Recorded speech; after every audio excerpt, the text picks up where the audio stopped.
My fiancée threw plates and flying shoes at me a week before our wedding because I didn't want to increase the budget, but she kept spending more, and we're not even married yet. I was supposed to get married in just a few days, until my fiancée cancelled the entire wedding. Everything had seemed fine, until she went on her bachelorette trip with her friends. That's when things started to change. When she came back from the trip, she didn't seem like herself. From the moment I saw her at the airport, I could tell something was wrong. She looked upset, like something heavy was crushing her. Normally, she would run to me, hug me, and tell me everything about her trip. But this time she barely said a word. It felt like I was picking up a stranger, not the woman I was about to marry. Trying to cheer her up, I went out of my way to cook her favorite meal, pasta, in case anyone's wondering. I thought it would make her happy and show her how much I missed her. But instead of being happy or grateful, she snapped at me. She told me she'd already eaten and that I'd wasted my time cooking for her. I told her it was fine, but she argued that she felt guilty for not wanting to eat what I'd made. That tiny detail spiraled into an argument, and I felt her frustration wasn't really about the pasta. I tried to stay calm. When she got upset about the pasta, I told her it was completely fine, that she didn't have to eat it right then, and that she could always save it for later if she wanted. But instead of easing the tension, she suddenly turned it into a bigger fight. She said I never asked her before doing things for her, that I just assumed and acted on my own. Then, without letting me explain, she said she was going to the bedroom to sleep it off. I assumed maybe she was just tired from the flight and that's why she was irritable. Honestly, I thought a few hours of sleep would reset her mood and she'd be herself again when she woke up. But that's not what happened. The next day, things didn't get better, they only got worse. From that morning on, it felt like every little thing I did became a reason to argue with me. If I tried to help her with something, she got annoyed. If I sat down to spend time with her, she found a reason to turn it into a fight. It was like nothing I did was right anymore, not even the simple things that used to make her happy. Yesterday, out of nowhere, she told me I was emotionally manipulative and that she wished she were dating someone smarter. All of this started because I asked her if we could slow down the wedding expenses, which were starting to spiral out of control. For some context, my fiancée has absolutely no savings. She's never really had the chance to build a financial cushion. She comes from a low-income background, and her relationship with her parents is strained. They barely talk to her or involve themselves in her life. They're not invited to the wedding either, that's a whole separate story. Because of all this, she's always lived basically paycheck to paycheck. On the other hand, I've always been careful and disciplined with money. I've saved for years, and that's how I bought the apartment we live in and the car we drive. I've also been the one providing for her, even long before we got engaged. My fiancée has lived with me in my apartment since we started dating. She uses my car whenever she wants, and I've never made an issue of it. For the wedding expenses, in addition to my savings, even my parents have contributed to help with the costs. They put in their own money to make sure everything would be perfect on the big day, because they were excited to see us start our lives together. It's not that she wastes all her money, but her job doesn't pay nearly as well as mine. She contributes in other ways, like buying groceries and keeping the house in order. That's why it hurt so much when she turned what should have been a practical conversation about the wedding budget into a personal attack on my character and my intelligence. My fiancé insisted that we should have an ice sculpture and cabaret dancers to welcome the guests at the reception. To me, that was excessive and unnecessary, especially considering how much money we were already spending. I told her it didn't make sense to splurge on things like that when we already had so many expenses piling up. Instead of discussing it, she lashed out. She started calling me names, insulting me, and looking for ways to hit me where it hurt. I tried to calm her down, but she spiraled into one of her tantrums. This wasn't a normal fight where you just say some harsh words. She went into throwing mode. She was destructive, she started throwing anything she could grab. One of the things she threw at me were the dinner plates. Even when I told her to calm down, she didn't stop. I had just bought those ceramic plates, new, so we'd have nice things to start our new life together. Watching them shatter on the floor felt symbolic of what was happening to us. Things were breaking faster than I could ever fix them. In between screams, she kept repeating the same accusations, that I never give her what she wants, that I don't treat her the way she deserves, and that it's like I don't even want to marry her. Honestly, I didn't understand why she was so angry with me. It's not like I wanted to deprive her of a special day, I just wanted us to be reasonable. I tried to explain that between my savings and the generous contribution from my parents, we had more than enough to create a beautiful wedding.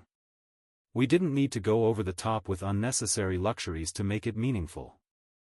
I told her that, in my heart, a wedding is supposed to be about the two people getting married, not about putting on a show for the guests. For me, the vows, the love, and celebrating with the people we care about most are what matter, not spending thousands of dollars on ice sculptures and cabaret dancers just to impress others. But no matter how I explained it, she didn't seem to hear me. So we had that fight. I felt like she cared more about appearances and what other people thought than about the life we were trying to build together. At one point during the argument she looked me straight in the eye and said she didn't even know who I was anymore. She told me it was like I'd become a completely different person, someone she no longer wanted to marry. Then came all the plate throwing I already mentioned. I put that first because I thought it was more important, but that wasn't the end of it. After that scene, more things happened. She stormed off to the bedroom. I followed, only to find her pulling out her suitcase and throwing clothes into it. She started saying she needed time away from me. We were about to get married, and she was acting like a maniac, and apparently she needed time away from me. I told her if she needed time, then it would be better to just cancel the wedding altogether and not waste our time. I've never heard of someone walking out of the house, needing time, and coming back a couple of days later with everything magically okay again. She responded that canceling everything sounded fine to her, then grabbed her shoes and hurled them at me. One hit me square in the cheek, the other I managed to dodge. Instead of asking if I was okay, instead of apologizing for hurting me, she kept screaming at me with a voice full of venom. The shouting was so loud at that point I wasn't surprised when there was a knock at the door. I can only assume one of the neighbors had called the police after hearing the chaos. Moments later, 2 officers were at our door. Immediately, my fiancée, realizing the police arriving could mean she might be arrested, began begging me not to say anything against her. She pleaded with me, her voice suddenly soft and trembling, asking me not to report her or press charges. But it was far too late to hide what had happened. As soon as the officers saw my face bleeding where the shoe had hit my cheek, they came inside without hesitation. Their eyes scanned the place, taking in the chaos around us, plates shattered on the floor, glasses broken across the living room, clear evidence of a violent fight. They immediately began questioning us, trying to piece together what had happened. I told them exactly what happened, while she tried to minimize it, acting as if it hadn't been that serious. At least, I have to acknowledge, she didn't lie and claim I was the aggressor or that she had been defending herself. If she had, I probably wouldn't be writing this, or maybe I would, but under different circumstances. The police knew they had heard a woman screaming, which must have been what the neighbors told them when they called. But she didn't have a single scratch or mark. I don't even remember raising my voice at any point during the argument. From the outside, she sounded far more like the aggressor than the victim. In the end, the officers had no choice but to arrest her. The moment they put the handcuffs on, she lost control again. She turned on me, screaming at the top of her lungs, accusing me of not helping her, acting as if I had betrayed her, as if I were the reason she was being taken away, even though she had brought it on herself. It was surreal. This was the woman I was about to marry, and instead she was being taken away in handcuffs for assaulting me. Before leaving, the officers turned to me and told me I needed medical attention. They could see the cut on my cheek still bleeding, and the marks on my arms. Following their advice, I went to the hospital that night and got stitches. All night long my phone wouldn't stop buzzing. Her family and friends bombarded me with call after call, each one worse than the last.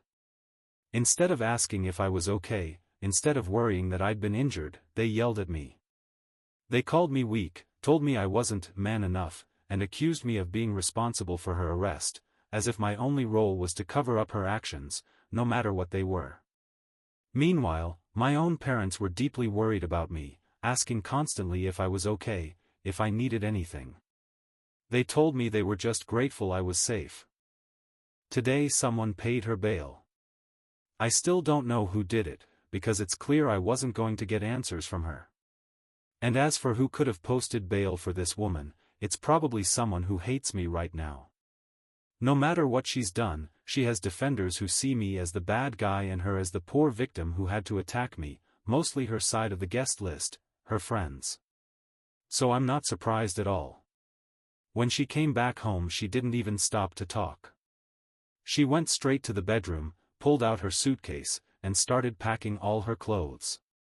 Then between sobs she kept blaming me, saying I had ruined everything, that I'd humiliated her, that I was the reason she'd been arrested.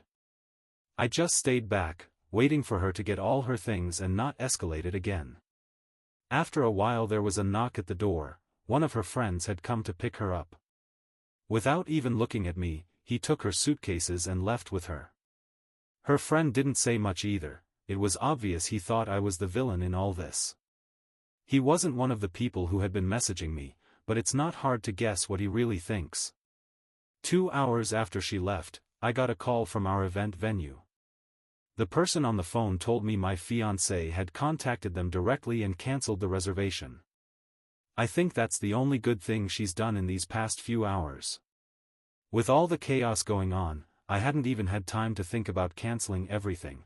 At least she saved me that step, even though I suspect she did it out of spite, thinking I wouldn't do it and wanting to show me she was done with me. There are still many things to cancel, as well as notifying whoever still doesn't know that the wedding is off. My parents and some people on my side already know. I haven't had to say anything, just knowing what happened the other night is enough to know there won't be a wedding. That's it. I just wanted to talk to someone after basically watching everything go to hell in a matter of hours or days. Update 1. I've been reading the comments and noticed people keep asking the same questions, so I decided to do a little Q&A. I don't have much information about my ex-fiancée right now. I don't know where she's staying or what she's doing. Why do you keep calling her your fiancée after everything she did? Honestly, I don't know what else to call her at the moment. I don't want to give her a nickname because that never ends well and sooner or later you slip and write her real name. Until recently she was my fiancée. Technically everything's cancelled and there's no chance of us getting married, not that I'd want to at this point, but I'll talk about that more later. Why didn't you pay her bail after she was arrested? Because I literally don't care about this person anymore. She attacked me, made me look like the bad guy, and I wasn't going to let that slide. Loving someone at one point doesn't mean you tolerate anything they do. I'm not saying I don't love her right now, that's another thing I've seen in the comments, but loving someone and knowing what's best for you are two different things. She could have chosen to have a conversation with me about whatever was bothering her. Instead she chose to do all of this. Has she ever been physically violent before this? The plate throwing is new. She's had tantrums in the past, but destroying things or screaming like she did that day is new. That's why I can't just overlook it. This isn't something that miraculously stops because you're the one paying for everything. My fiancé, ex or whatever, you're really going to make me pick a name, doesn't have a great job. She didn't even pay for her own bachelorette trip, her friends bought the ticket and organized everything. And no, I don't pay for everything, she covers some household things as I said before. Do you think she cheated on you during her bachelorette trip? I think that's been the most talked about topic in the comments, and understandably so. I don't have proof, so I can't accuse her of something I can't back up. But I admit I've thought about it, because she came back a completely different person, cold, distant, angry, like she'd emotionally shut off. I have no evidence, but at this point I don't need it. Everything between us is already over, so cheating would just be the cherry on top of my assessment of her. I'd only be surprised if she hadn't cheated. Do you still want to marry her? By now I think I've answered this. My heart doesn't just switch off and stop loving her overnight, but I can't only listen to my heart. There are too many red flags right now for my brain not to say, stop this, I'll handle it. I'm devastated and confused, but not so much that I'm going to make the worst mistake of my life. Update 2.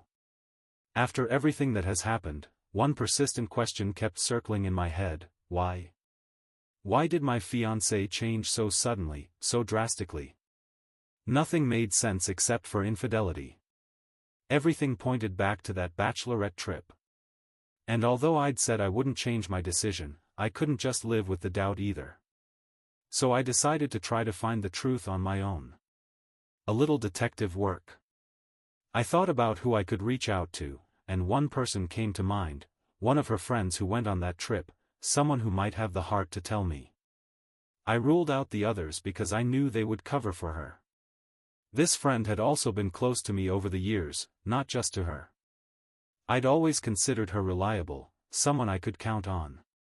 In fact, I'd once even helped her get a job by recommending her to my former company. That's why I felt that if I wanted the truth, I'd get it through her. I sent this friend a message, keeping it simple but honest. I asked her to please tell me if anything had happened, anything that could explain why my ex-fiancé was suddenly acting this way. I promised her whatever she told me would stay between us and that I wouldn't tell anyone else. I knew there was only a 50-50 chance she'd even respond, and even less of a chance she'd tell me the truth. She could easily ignore me or lie to avoid getting involved, especially if she felt like she was betraying my ex's trust. But despite the uncertainty, it felt like my only hope. After hours of staring at my phone, waiting and hoping, I finally got her call. Luckily, she told me everything. She said that since one of the nights on the bachelorette trip, she had been carrying a huge amount of guilt. She said she couldn't stay silent anymore because she knew I didn't deserve to be kept in the dark. It turns out my fiancé had been cheating on me, not with just one guy, but with several men. Her friend admitted she didn't know all their names or details, but that my fiancé had openly bragged about it to her group of friends during the trip. As if that wasn't enough to break me, she said something even worse. According to her, my fiancé told the group she was only marrying me for money, especially because I already had an apartment and wasn't a broke loser. It's not like that's a total surprise, but hearing those words didn't make me feel any better either. Knowing the woman I loved, the woman I was about to marry, had reduced our relationship to nothing but financial security was more than humiliating. And no, I don't think all women are like that. But apparently the one I ended up with does have those ideas. My fiancé's friend also sent me photos to back up everything she told me. The first ones showed my fiancée and her friends at their Airbnb laughing and dancing with male strippers. I didn't know if I should scroll down and see the rest, but I did, and in a way it was good. You'll understand why. Then came the image I will never be able to erase from my mind, my fiancé leading one of those strippers into her room. The implication was clear. There was no room left for excuses or denial. I didn't have proof of the other affairs, but this was enough. Bachelorette parties aren't a free pass, they count too.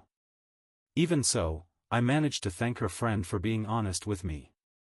I promised I would never throw her under the bus for telling me the truth, because I knew how much pressure she must have been under betraying her own friend like this. But then she surprised me again. She no longer wanted to be friends with my fiancé after what she'd done, not just to me but to herself. It was like she too had reached her limit. With everything I now knew, with the naked truth in front of me, I made a decision: I'm going to expose my fiancé for who she really is.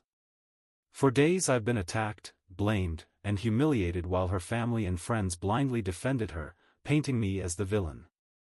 But now I see clearly. Anyone who chooses to side with her despite what she did is just as guilty as she is. They want to defend her? Then they can defend all this proof of infidelity. It's easy to defend someone when it's just one person's word against another. But we'll see how many defend her when faced with undeniable evidence that she's been the worst fiancée in the world. I have her friend's permission to use all of this, and she doesn't care about the consequences. She told me she also feels guilty for keeping it to herself for so long, so a little heat won't hurt her. Update 3. Well, people, a few days have passed since my last update, and I finally did what I said I would do.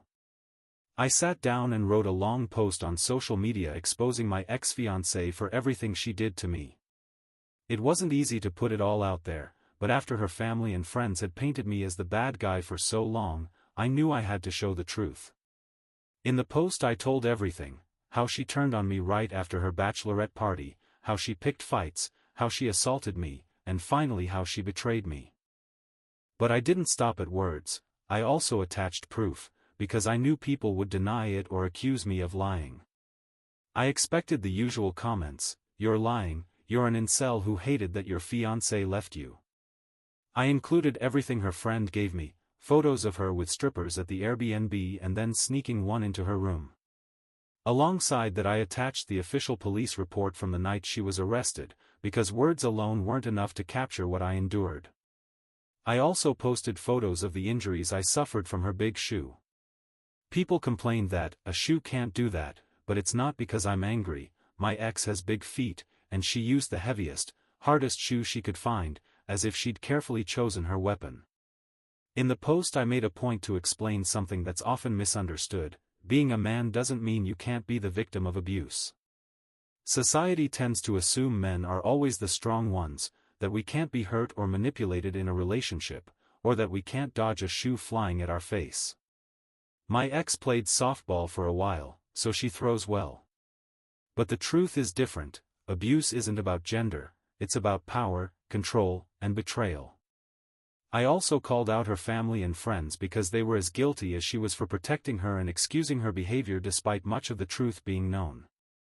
I told them they couldn't escape this so easily since they turned a blind eye to the manipulation and physical abuse I endured. It wasn't only my ex's fault, it was everyone around her who enabled her. It was raw, painful, and humiliating to expose my private life for everyone to see, but at the same time it was necessary so there could be no doubt about what had happened and so she wouldn't walk away from this without consequences.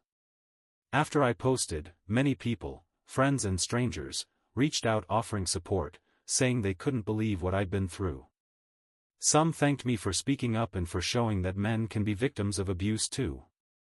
I expected a mixed reaction, but I was surprised by how many people supported me. Even some who'd initially sided with her changed their tune, though I don't trust those reactions completely. Not everyone reacted well, of course. Her family and friends launched full-scale defense operations as soon as they saw the post, messaging me, commenting, calling, trying to defend her. They insulted me, accused me of lying, and said anything that came to mind. These idiots had photos and still called me a liar. Sure, you lied about your fiancé bringing a man into a room. That didn't happen at the bachelorette party. It must have happened long ago, even though my fiancé looks exactly the same now. Some even tried to gaslight me, insisting she was the victim and I was making drama. You have photos, a police report, the ex-friend corroborating in the comments, and you still call her a victim? I don't think anyone sane should bother answering these people. It's like talking to a rock. Later my ex called me, crying uncontrollably, her voice shaking as she tried to explain. She said the photo wasn't what it looked like, that it was taken out of context. Sure. The context is her holding hands with a man and heading to a room. How many people can buy that? She said she only wanted to show him something. We all know what she meant. Don't make me write it here. She tried to justify herself, to find excuses and appeal to my compassion. I told her not to bother wasting her breath. I already had all the explanation I needed, and more. She told me her friends started cutting her off, distancing themselves, and that my post was ruining her life as it spread. She begged me to delete it, appealing to the years we had together, the very same thoughts she had while having her affair. She tried to tug at my emotions with tears and apologies, but after all the lies, betrayal, abuse, and humiliation, I wasn't going to take it down. I kept listening because I was recording the whole conversation from the moment I saw it was her calling. Want to guess where that recording ended up after the call? You guessed it, partly on social media and partly with the police. During the call she admitted to some of what she did that night. I told her I wouldn't delete the post, no matter what she said or did. Then she tried to intimidate me. She threatened to sue me for defamation, claiming my post was damaging her reputation. I said, "Go ahead, sue me," knowing I'd recorded everything. I reminded her she was the aggressor, and with the evidence of her cheating, the photos, the police report, and the proof of physical abuse she inflicted on me, it would be extremely easy to countersue and expose her even more. She insulted me and angrily hung up. Funny thing, I feel like a liar because even if she doesn't sue and I can't countersue, I'm going to sue anyway. I know that will probably extend this saga a bit longer, but I plan to bring consequences for all of this. If she sues me, the result of my lawsuit and the police consequences will follow. Edit. I'm going to sue because her infidelity and her rage attack ended our relationship. I want to recover all the money I spent on that wedding. I don't know how claimable that is, but I have a meeting with a lawyer in a few hours. Update 4. I know this update won't sit well with some people. Some want the drama to keep going, so I'll keep posting, but I'm just grateful this is ending and in a way that's very positive for me. I should say we didn't have to go to trial because she proposed a financial settlement to cover the wedding expenses, the damage to my apartment, and other material and emotional damages. My lawyer loved the case and said we'd squeeze everything we could. The settlement was pretty good. She took out a personal loan to repay everything. The other option would have been trial, where we might have gotten less. Being able to finish this in months and not years felt like a huge win. On the criminal side, she didn't get 10 years in prison, of course, but she did receive community service, a fine, and was required to attend a domestic violence course, which, ironically, may have a big impact on her. Social media also exploded against her after my new evidence and her conviction. Even the few who still defended her faced backlash. Many accounts that defended her were closed. My ex-fiancée's presence online shrank to almost nothing. She can't contact me even if she wanted to. She has a restraining order for at least a couple of years, which is wonderful for my peace of mind. I know some people wanted the drama to go on forever with endless updates, but resolving this so quickly feels like a major victory for me. The only silly idea I have left is to get a rabid dog and bring it to live with me so I could post multiple updates about what happens. Edit. I was joking. I really want this to be the last update.